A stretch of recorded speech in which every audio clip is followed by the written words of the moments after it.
مومن جو فدا نقش کفے پائے نبی ہو زہر قدم آج بھی عالم کا خزینہ،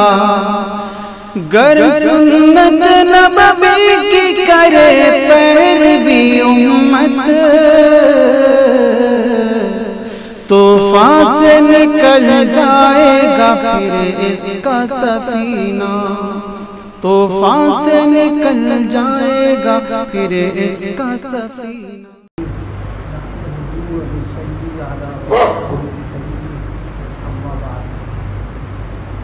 دل کو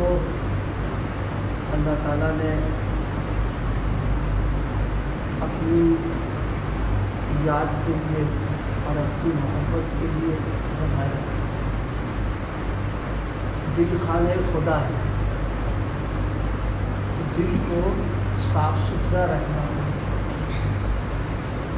اسی کی طرف سے دل میں کینہ کپٹ ہونا یہ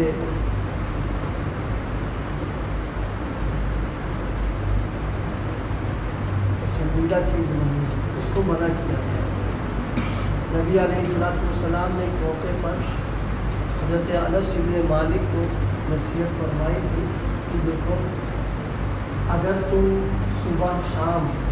اس طریقے سے گزارو کہ تمہارے دل میں کسی کی طرف سے کوئی کینہ، کوئی کپٹ، کوئی کیا کہتے کھوٹ نہ ہو، اس پر عمل کرو، فرمائی میری سنت ہے۔ پھر آگے فرمایا آپ نے من احب سنتی فقد احبنی، جو میری سنت سے محبت کرے گا وہ مجھ سے محبت کرے گا، اور آپ سے محبت کرنے کا انعام ہے وہ جنت ہے۔ تو گویا دل کو دوسرے کی طرف سے صاف رکھنا، اس کی طرف سے کوئی کدورت نہ ہو، کوئی میل نہ ہو، کہ گویا ایمان کا تقاضا بھی ہے۔ اسی تعلق سے ایک موقع پر نبی علیہ السلام تشریف فرما تھے، صحابہ کرام بیٹھے، آپ نے ارشاد فرمایا دیکھو سامنے سے ایک جنتی شخص آنے والا ہے۔ صحابہ کرام متوجہ ہوئے تو دیکھا کہ ایک انصاری صحابی سامنے سے گزرے جن کی داڑھی سے وضو کا پانی ٹپک رہا تھا۔ دوسرے روز پھر حضور نے ارشاد فرمایا کہ ایک جنتی شخص آنے والا ہے۔ صحابہ کرام نے دیکھا کہ پھر وہی صحابی سامنے سے اس حال میں گزرے کی داڑھی سے پانی ٹپک رہا تھا۔ وضو کر کے آئے تھے صحابہ کرام میں تجسس ہوا، صحابہ کرام کو میں لگے کیا بات ہے۔ وہ حضور اکرم صلی اللہ علیہ وسلم کی زبان مبارک سے جنتی ہونے کی بشارت کا مطلب سمجھتے تھے۔ تیسرے روز پھر آپ نے وہی بات ارشاد فرمائی اور پھر وہی انصاری صحابی سامنے سے گزرے۔ پھر 3 مرتبے آپ نے ان کے آنے کی اطلاع اور جنتی ہونے کی بشارت دی تھی۔ مجلس ختم ہونے کے بعد صحابہ کرام میں مشورہ ہوا کہ 3 روز تک نبی اکرم صلی اللہ علیہ وسلم کی سچی زبان سے جس شخص کے جنتی ہونے کی بشارت ہم نے سنی اس کے حال کی تحقیق ضرور کرنا چاہیے، وہ کون سا عمل کرتے ہیں۔ اس لیے کہ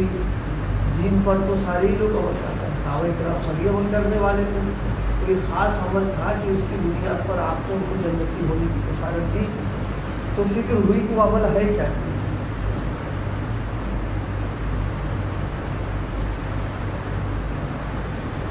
باہم مشورے کے بعد لوگوں نے حضرت عبداللہ ابن عمر کو طے کیا کہ آپ ذہین آدمی ہیں، آپ اجازت لے کر ان کے یہاں 3 روز رہیں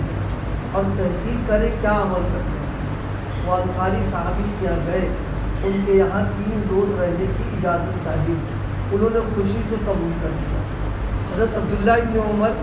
سوتے جاگتے ان کے شب و روز غور سے دیکھتے رہے، انہوں نے محسوس کیا کہ وہ عیالدار آدمی ہے، یعنی ان کے بیوی بچے وغیرہ ہے، اپنے گھر کے مشاغل کے علاوہ بہت زیادہ ذکر و اذکار نفلی عبادت نہیں کرتے، رات کو سوتے سوتے آنکھ کھل جاتی اور تسبیح کے کچھ کلمات پڑھ لیتے ہیں۔ 3 روز تک کوئی خاص بات معلوم نہ ہونے سے حضرت عبداللہ ابن عمر بہت مایوس ہوئے، یعنی اپنے طور پر پورا انہوں نے رات کا پورا نظام الاوقات، معمولات، گھر کے سب معلوم کر لیے، کوئی نئی بات محسوس نہیں ہوئی۔ مایوسی کو وہ انصاری صحابی تاڑ گئے اور پوچھا کہ اے عبداللہ کیا بات ہے، میں آپ کو پریشان اور مایوس دیکھ رہا ہوں۔ انہوں نے سارا ماجرا سنایا کہ 3 دن تک ہمارے نبی صلی اللہ علیہ وسلم کی زبان مبارک باصداقت سے آپ کے جنتی ہونے کی بشارت صحابہ نے سنی، تو مجھے طے کر کے بھیجا گیا کہ میں تحقیق کروں آپ کیا خاص عمل کرتے ہیں، مگر 3 روز تک بہت غور سے دیکھنے کے باوجود کوئی خاص عمل معلوم نہ ہو سکا۔ اس میں ایک بات جو بہت سبق کی مل رہی ہے، حضرات صحابہ کرام ظاہر ہے وہ دین پر اہتمام کے ساتھ عمل کیا کرتے تھے، ان کے ہاں اس سلسلے میں تو کوئی کوتاہی تھی ہی نہیں، لیکن اس کے باوجود انہیں جب جنتی ہونے کی بشارت کا علم ہوا تو اب کوئی خاص عمل اس کی ان کو ہرس شروع ہو گئی، یعنی گویا صحابہ نیکیوں کے سلسلے میں اور اعمال کے سلسلے میں صحابہ حریص تھے، یہ نہیں سوچتے تھے کہ ہم تو صاحب کا عمل کر ہی رہے یہ بہت کافی ہے، نہیں، بلکہ وہ اس فکر میں لگ گئے کہ ہو سکتا ہے کوئی ایسا عمل ہو اور ہم نہ کر رہے ہوں، اگر ہمیں معلوم ہو جائے تو ہم بھی عمل کریں، اس کی بنیاد پر ان کو جو جنتی ہونے کی جو انعام ملا ہے وہ بھی مل جائے گا۔ وہ صحابہ اس کے حریص تھے، اسی فکر میں گئے اور جا کر کے انہوں نے بات کہی ان سے۔ انصاری صحابی یہ سن کر رونے لگے اور کہا میں تو عیالدار آدمی ہوں، مجھ سے کوئی خاص عمل نہیں ہو پاتا، معلوم کرنے کے باوجود بھی جب کسی خاص عمل کا پتہ نہ چلا تو حضرت عبداللہ ابن عمر اور بھی مایوس ہوئے۔ دوسری بات ہم لوگوں کی سبق کی یہ ہے،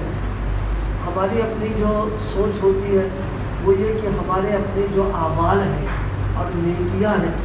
وہ لوگوں میں چرچے میں آ جائیں، اور اگر لوگوں کو چرچے میں نہیں آ رہی تو ہم کسی بہانے سے اس پر ذاتی کر دیتے ہیں کہ بھائی ان کے علم میں تو آ ہی جا رہے، اور یہاں حال یہ ہے کہ وہ چھپا رہے ہیں، اس کو بتا رہے کوئی خاص عمل ہی نہیں ہمارا اس پر آ رہا ہے۔ یہ چیز سبق کی ہے۔ اللہ تعالیٰ نیکیوں کی توفیق اگر عطا فرمائے تو اس کی فکر و کوشش یہ ہو کہ بس جیسے اپنی کمائی تو کوئی آدمی ظاہر نہیں کرتا ہے، نہ بتاتا ہے کہ آج کتنا کما کے لائے ہیں یا گھر میں بیلنس سے کیا رکھا ہو، نہیں بتاتا ہے۔ اسی طریقے سے نیکیاں جو یہ آخرت کی کمائی اور بیلنس ہے اس کو بھی نہیں بتانا چاہیے کتنا ہمارے پاس ہے، جو اللہ کی طرف سے اگر منظور ہے تو معلوم ہو ہی جائے گا اس کو، لیکن خود کوشش نہیں کرنا چاہیے، عمل کا اظہار نہ کرنا چاہیے۔ البتہ اگر اپنے تعلق والے، اپنی تربیت میں رہنے والے، تعلیم ہے، ان کو ترغیب دینا ہے اور ان کو عمل پر آمادہ کرنا ہے، اس کے لیے اگر کرنا تو اس کی شکل تو الگ ہے، اور ایک یہ ہے کہ دوسروں میں تعریف ہونے لگے اس لیے غلط عمل ہو جائے گا۔ وہ رونے لگے اور کہا میں تو عیالدار آدمی ہوں، مجھ سے کوئی خاص عمل نہیں ہو پاتا، معلوم کرنے کے باوجود بھی جب کسی خاص عمل کا پتہ نہ چلا تو حضرت عبداللہ ابن عمر اور بھی مایوس ہو گئے۔ ان کی مایوسی کو دیکھ کر انصاری صاحب نے فرمایا مجھ سے کوئی عمل تو نہیں ہوتا، البتہ ایک بات کا انتظام کرتا ہوں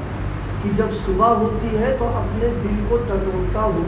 کہ میرے دل میں کسی مسلمان کی طرف سے کوئی میل، کوئی کدورت تو نہیں ہے، الحمدللہ اپنے دل کو صاف پاتا ہوں، اور جب شام ہوتی ہے تو سونے سے پہلے اپنے دل کو ٹٹولتا ہوں اور الحمدللہ کسی کدورت اور کینے سے صاف پاتا ہوں۔ یہ بہت بڑی نعمت جو اللہ پاک نے عطا فرمائی، اللہ ہم سب کو نصیب فرمائے۔ آج تو ہم بس دوسروں کے لیے ہر وقت چکر میں پڑے رہتے ہیں، اور دل ہمارا جو ہے گندا میلا دوسروں کے سلسلے میں رہتا ہے، کینہ ہے، حسد ہے، کدورت ہے، کوئی بات ہو گئی دل میں بیٹھ گئے لے کر کے کہ اچھا اس کو بتائیں نہ بتانا ہے، اب اسی سوچ میں لگے ہوئے جناب والا۔ یہ گویا دل کو اللہ پاک نے جس کام کے لیے بنایا تھا وہ اس کا تو خلاف سارا کام ہو رہا، یہ گویا اللہ کے گھر میں کوڑا کباڑ اور اس کو جو ہے کیا کہتے ہیں غیر اللہ سے اس کو بھرنا، یہ سب ہو رہا ہے. حضرت عبداللہ ابن عمر انصاری صحابی سے چمٹ گئے اور بولے بلا شبہ میرے بھائی یہی وہ عمل ہے جس کی وجہ سے آپ کو جنتی ہونے کی بشارت دی گئی. حضرت عبداللہ ابن عمر واپس آ گئے. بعض روایات میں یہ بھی ہے انہوں نے آ کر صحابہ کرام سے سارا واقعہ بتایا اور اطمینان کے لیے اگلے روز صحابہ نے حضور سے سارا واقعہ سنایا. تو آپ نے تصدیق فرمائی کہ ہاں ان کا دل صاف رکھنے کا اہتمام ہی وہ صفت ہے جس کی وجہ سے دنیا و جنتی کہلانے کے مستحق. اور بھائی اصل بات یہی ہے جب آدمی اپنے سے غافل ہو جاتا ہے اور اپنے سے بے فکر ہو جاتا ہے اور سمجھتا ہے کہ ہمارے اندر کوئی کمی نہیں، کوئی اصلاح والی بات نہیں، تو یہ سب بیماریاں اس کے سر آ جاتی ہیں. اور جب آدمی اپنی فکر میں لگا رہے کہ ہم مریض ہیں، ہمارے اندر خود ہی بیماریاں ہیں اور ہمیں اصلاح کی ضرورت ہے، تو پھر اسے اپنے ہی غم سے فرصت نہیں، دوسرے کے کہاں سے غم لے کے بیٹھے گا. ایک دوسری بات یہ بھی ہے اگر خدا نہ خواستہ بھی ہو جائے اس طریقے کا معاملہ تو کوشش کرے اپنے دل کو صاف کرنے، اللہ کے حوالے معاملے کر دے، اس کو معاف کر دے تاکہ دل اپنا اس کی طرف سے صاف ستھرا رہے. یہ بھی ایک اچھی عادت ہے، پسندیدہ عمل ہے کہ دوسروں کی طرف سے جو معاملات آ گئے ہیں اس کو اللہ کے حوالے کر دیا، اس کو ختم کر دیا، دل کو اپنے صاف کر دیا. بعض بزرگوں کے سلسلے میں ہے جب شام کو بستر پہ آتے تو صبح سے لے کے شام تک جن لوگوں سے ملاقات یا سابقہ ہوتا ان کے بارے میں دل میں جائزہ لیتے کہ کیا ہے ان کے بارے میں. اگر دل صاف ستھرا ملا الحمدللہ، اللہ کا شکر ہے دل میرا صاف رہا ان کے ساتھ، اور اگر کچھ ہے تو بس اسی وقت کو صاف ستھرا معاف کر دیا، آئندہ کو کوئی مسئلہ نہیں، تاکہ صبح اور شام اس حال میں ہو کہ دل صاف ہے. اور حضرت نبی کریم صلی اللہ علیہ وسلم کا پسندیدہ عمل ہے. اس لیے دوسروں کے تعلق سے کوئی بات دل میں ہے اس کو صاف کرنے کی فکر کریں، اس کو دل میں نہ رکھیں، دل کو بالکل آئینے کے طریقے سے صاف و شفاف رکھیں کہ تاکہ اللہ کی محبت